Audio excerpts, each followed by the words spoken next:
All right, let's get started. Take two.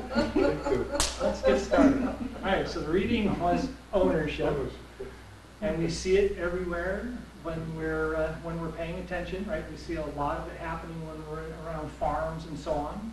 The dog guiding the sheep, the owner chasing the cows from one field to another. And in our own lives, we kind of have the same thing, right? We have some form of agreement. But it's not like our modern society with some litigious organizational contract that we all have to agree to and sign. We're more in the terms of, we know that when we get up in the morning, we'll have something to eat, right? Our body will digest that as we go to work, and then we do our duty throughout the day, trying to accomplish things. But as we see all that, and as we look at that in our lives, we have to come to an understanding that there really isn't some agreement. I kind of hearken it back to the days when I was younger and I'm driving to work and traffic was really bad and I decide to take the long way, right? I'm going to be a little late. So there's no real contract, right? There's no real contract. Well, I'm halfway down the back road and I decide, you know, I'm going to the beach. I'm not even going to work today. Anybody been there? Right? Right? So we kind of know that this agreement, this contract, this ownership that we have is provisional. It's based on our perspective, on our determination, on our understanding, and our willingness to follow it. Right? And that brings us back to the reading today and this idea that if we choose to follow the Chi nodes, then according to Taoist philosophy and ancient Asian philosophy, we can have a good life and we can predict that things will go well health-wise in our lives and so on. If we choose not to, we really don't know, right? We have that option of doing something that we know is fairly predictable or doing something that's not, and just see what happens, right? Just whatever happens. And so in the email today, we talked about the idea of life kind of like being a train, right? There's a whole lot of cars following the engine, running down the track, 45 miles an hour. If the engine was to suddenly change directions or stop, that's a lot of momentum, right? There's a whole lot of momentum happening. It's got to do something, and it will go somewhere unpredictable, and it's usually how it goes. Before I retired, one of my favorite statements was, pressure causes change.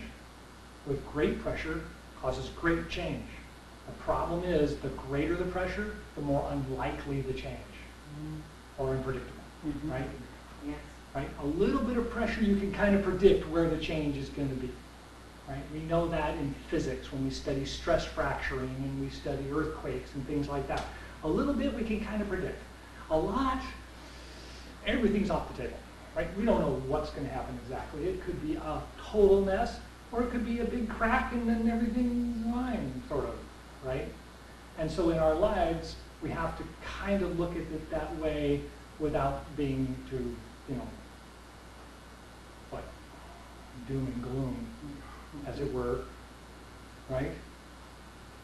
Because we still will live till the end. That's predictable, right?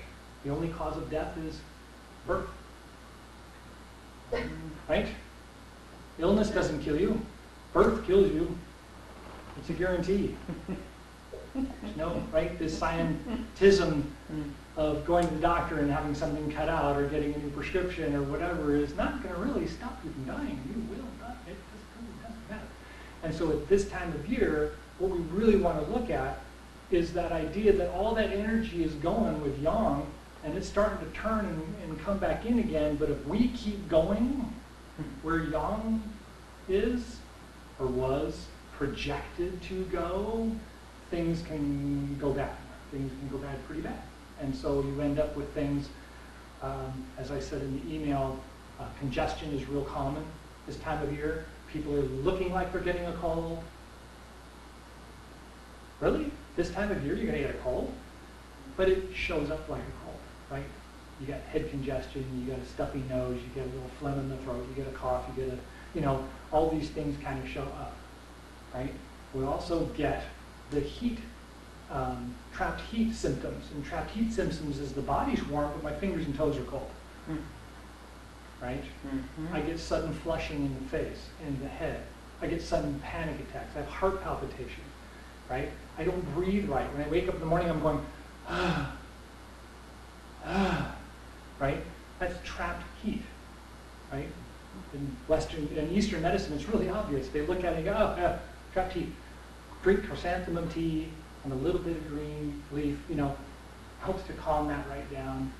And so this time of year, what we really want to do to be in harmony with that is to slow down and watch all of the stuff still going really fast. Does that make sense? Yeah. Kind of like last week we talked about taking a moment and watching the clouds float by. Right? Everything's still moving. Yeah, but if I just sit back and watch it move for a few minutes, it recalibrates you. And so now when someone says, okay, let's go, you're like, yeah, good idea, let's go. Right? You get more of a casual character in it. You'll still do it. That's okay, right? Things still need to get done. We don't want to stop. It's not winter, right? It's just kind of getting into fall. And so we want to start taking things more on a, don't be rushing because it could collapse. The train could stop. The track could change. Things could happen, right? And so we want to be a little bit more cautious as we move forward and not be so, it's the summer, things are going great, it really doesn't matter, right? Because now, a little bit, pay attention, slow down, it's okay. Isn't gonna kill you. Any questions about the take two? Any questions about the start over? I had this thought that because this is all this Chinese thought is based on the natural cycles of the farmland. Correct. And so, could you explain to me, because I don't understand, how can a farmer slow down right now when this is the harvest time? This is the rush time. Everything is getting ripe in the field, the potatoes, the grains. So how can the farmer be slowing down right now? Good point. Good point. So let's kind of step into the mind for a moment and think about the construct of when things are going really fast, you really have time to pay attention to the fence posts as they're flying by the car, right? If you try to look at them, it's going to drive you crazy, right? You'll get car sick. I do. It's quite easy to happen, right? So if things are moving really fast like that, then you're not really seeing all the detail, and you're not seeing all the things that may help you when it's time to do something like harvest, right? So when harvest comes, it's not that you are slowing down, it's that you're slowing down inside the brain so that you can see the detail, right? If I'm moving along really fast, and I look across the field, it's a beautiful golden field, and the grains are all coming up, and I'm off to do something else because there's nothing more I can do here, and I'm going to go do this thing, and then I'm going to come back, and I'm going to, right? But when it's time to harvest, I've got to look at the grains. I've got to slow down enough to go, are they ripe yet? That looks like it's about ripe. We need to go take that field down, right? You've still got energy to do stuff. We're not in winter yet, right? We're not in fall yet. But you need to take the time to start looking at details and realizing that we got to keep, that we got to get rid of, that I don't even know why we still have it, right? Because we're coming into the editing time, right? We're coming into the period where we want to be aware enough and intent enough about what our goals and our ideas were so that when we look over the stuff we've gathered through the summer, like a field full of rice, we can say, ooh, that piece is rotten, we better cut that out now, right, and get it out of there so before it spreads. Now the rest of it looks okay, we've got to keep an eye on it because pretty soon it's going to be ready, and when it's ready we just got to go get it, Does that make sense? Yeah, yeah. Right, we get that construct of it's not really slowing down so much as it's being more aware. So slowing the brain down a little bit so you can be more aware of stuff is where we are in now. And pretty soon we'll have to be cutting stuff off. No choice. Won't fit in the grain house, get rid of it, right? It's time, close the doors, the rain's coming, we're in trouble. But that's soon, but it's not now, right? So does that answer the question? Does everybody get that okay? Any other thoughts about that? So relieving trapped heat can be wonderful this time of year because there's so much good fruit available, right? Melons, peaches, right? Plums, all those really watery kinds of fruits are really, really good this time of year. Try and have them warm, not cold, right? Room temperature. Don't take the freshly cut melon out of the refrigerator and just chomp down a whole bunch of it. You want to make sure that you chew it up really good, get it kind of warm in your mouth. And as Lu Ming says, you want to drink it, you don't want to eat it. Right? So you want to chew it up until it's literally just water in your mouth. Right? And that helps to flush the heat and get rid of the cinders that are built up. One of the things I meant to mention earlier, and of course I'm sure we've talked about it before, is this isn't happening right now, right? This stuck heat, it's not happening right now. It's happening now over time, right? I've done the same thing every summer for 50 years, and now I'm always having this congestion at this time of year. I'm always having, this heart palpitation. I'm always having this lethargy. I'm always having, right, this time of year, right? So this is something that you can do a little bit now. It isn't going to cure now, like a Western pill or, operation. But if it's something we change our pattern and start doing every year, then that heat sensation will fade, and it will quickly fade, right? Because staying on that rhythm, the body will adjust quite rapidly. And so as Greg mentioned a moment ago, this is kind of based on the idea of Agra in Asia, because that's where the philosophy comes from. But ironically, it came from before the farmers in Asia, but it still came from Asia.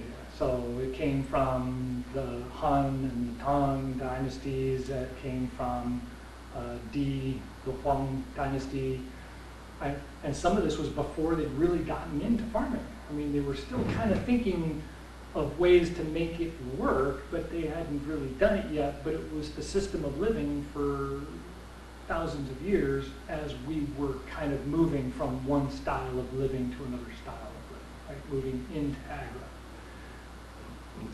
And so this has always fascinated me, so much so that it starts to really loop back to, if we are an animal and we live by the rules of nature, I would just assume we work with the rules of nature, right? Than the rules of just agriculture or the rules of industry or the rules of technology or the rules of, right? It's like try to see that those are great, but this is really where we root from. This is the core. Okay, I could go on forever on this one because this is a wonderful topic for me. Any questions on those things? Right? Soups are good, a little seaweed is good, not too much. If you do salt brines in the morning, do a salt brine before you go to bed at night. Right? Just a little bit of salt brine in your water will also help with getting the heat to move and getting the circulation to balance.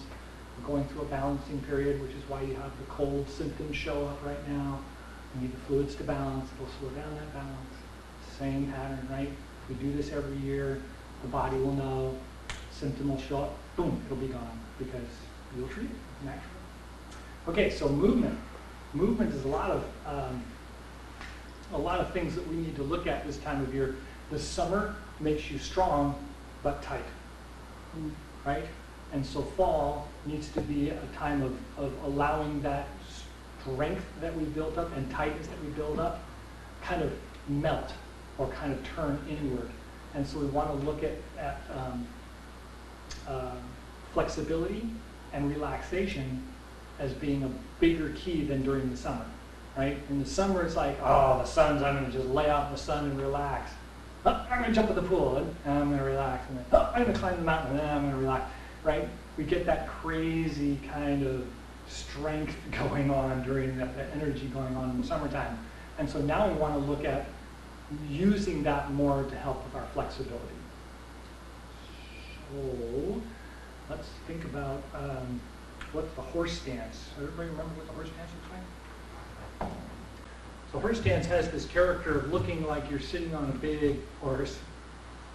That's right. And so you want to get that feeling. And the idea, if you can also sit on the edge of a chair, Joe. Okay.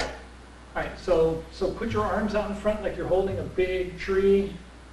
And I want to turn to the side without turning my hips. I want to hold my hips still in the horse stance and just turn my shoulders and my waist from side to side and see if after a couple of turns it starts to get looser or more relaxed. So when you come to the middle, take a breath in, and then as you turn to the side, exhale. And use the exhale and the muscles to pull your body to the side, and then come up. Inhale, and relax, exhale. And pull yourself to the side, and come back to the middle. And exhale to the side. Good. So did you find yourself relax a little bit more each time? Yes. Right? So it's a very tight. Okay. So another issue this time of year is the adrenals and the cardio portions of the back. So right here is the adrenals, and right here is the heart and lungs in the back. And so if you find those spots are really sore, or you go to the chiropractor and the chiropractor is always having to adjust them, then this is the time of year where you can either let it go or make it bigger. It's your choice. Okay, so with that movement in the waist and in the shoulders, we want to look at the teacup exercise. And so we want to take the teacup and lift it up and turn with it, flip it around, bring it out, and then tuck it in and bring it under the shoulder. Right? And try the other side. And push out, turn it out, lift it up and put it around the head, and then come out, and tuck it under, and come back. Right? So the idea is to be flexible with the body and not worry about the arm having to do this. Let the body help. Right? So when I'm coming out here, I'm turning my waist. I'm going to lean over, watch it, and come around with it. And then as I bring it under, I'm turning with the body, right? So out, up, lean back and follow with the eyes. And then come around, tuck it in, and come under. One more time. Out, around, lean over and back, and tuck it in, bring it around, and under. So far, so good? Mm-hmm. All right, so we're going to go in reverse. So start with the other hand, come around. It comes out and around, up, lean back and watch it, come around, bring it out to the front, and pull it in. On the other side, pull back, bring it out, come around, come back, come out to the front, and draw it in. On the right side, back, around, over the top, under, and in. And left.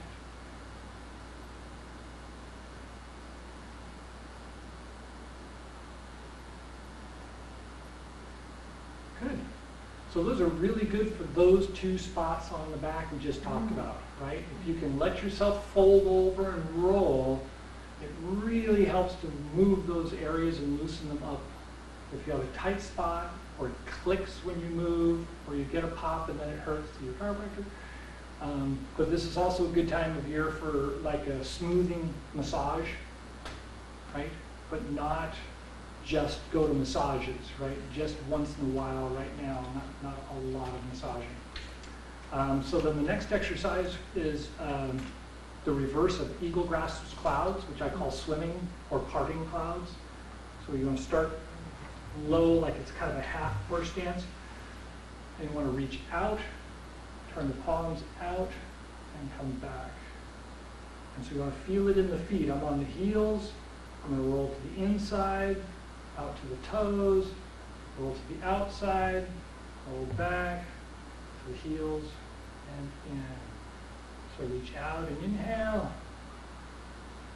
Separate, grab, pull back, exhale, and tuck under. And then reach out and lift up.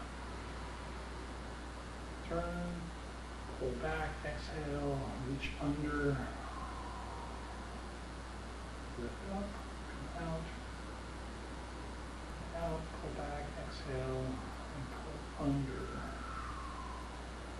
So when you bring the hands back here and pull under, you really want to feel everything set down, right? So when I'm lifting up and rolling out to the feet, I want to pick up. So get that sensation of lifting, separating. As I pull back, I want to sink everything down to the heels. And when I get underneath it, it's like I'm grabbing a weight of some sort. And I feel it all sink down.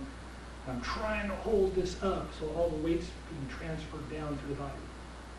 Does that make sense? Everybody feel that? Mm-hmm. Okay, good. So that's a really good exercise as well, a couple of times. You can still do turning the prayer wheel this time of the year because a little exercise is still good. And so it's not, you know, like I said, it's not just time to hit the sack. You can still do some exercises this time of year. So good. Okay, so the last thing we're going to look at, anybody have a clue as to what this last one's going to be? Do Chi. Yeah. Do Chi. Everybody likes the Do Chi exercise. That's right. So part of this idea of loosening up and relaxing is to let there be enough flexibility so that when the energy's turned in and pulling in and drawing in and down, there's room to put it, right? If we're tight or we're full of stuff and the yang's collapsing in and yang or yin is rising up underneath, we're going to feel very tense, right? We'll feel very panicky because there's not enough room, right? You get that sensation, that harder breathing that I talked about for the trapped heat issue. That's where those two correlate, right? So if you're in this position and you bounce a little bit, right? You can bounce from side to side as you're bouncing up and down. You can just bounce up and down in the middle. Right? The idea is just to try and get everything to be loose and relaxed. And then when we lift up, we want to feel it all rise up here and then fall down. Right? And it's that same feeling. All the weight is down here and I can feel it down to my feet. And I want it to sink down into the ground. So I get that nice wobbly feeling. Let my lungs relax, let my stomach relax, and then come to the middle.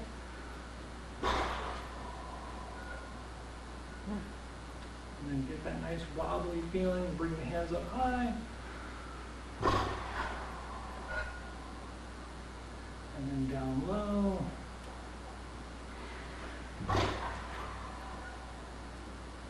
Everybody got that? You get that nice sensation? Right? Good. Let's do it one more time. So start low. And then middle. And then up high.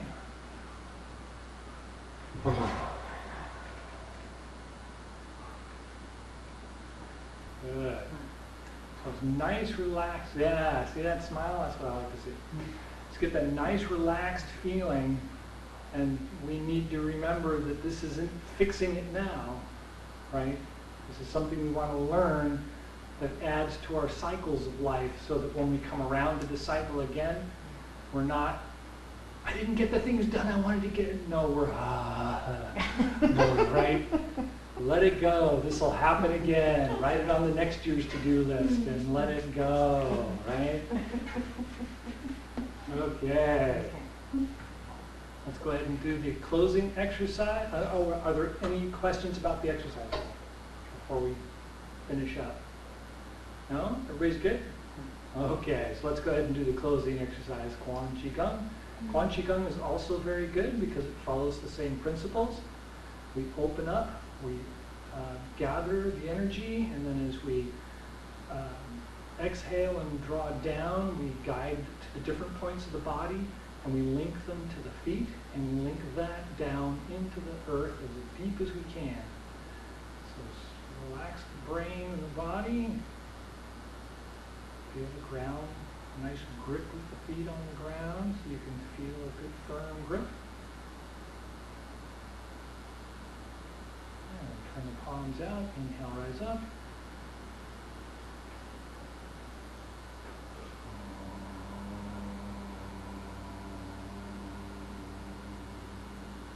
The breath of the heart and lungs.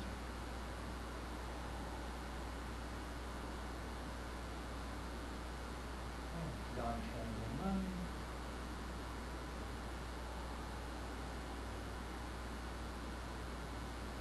And bubbling spring points at the bottom of the feet.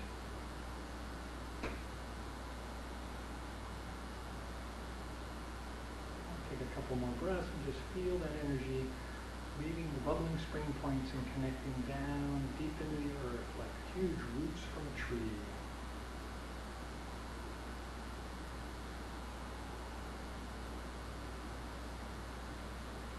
Ready? Palms out. Inhale, rise up.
Last thoughts or questions? Thank you for coming. Enjoy the rest of the day and the week, and hopefully see you next week.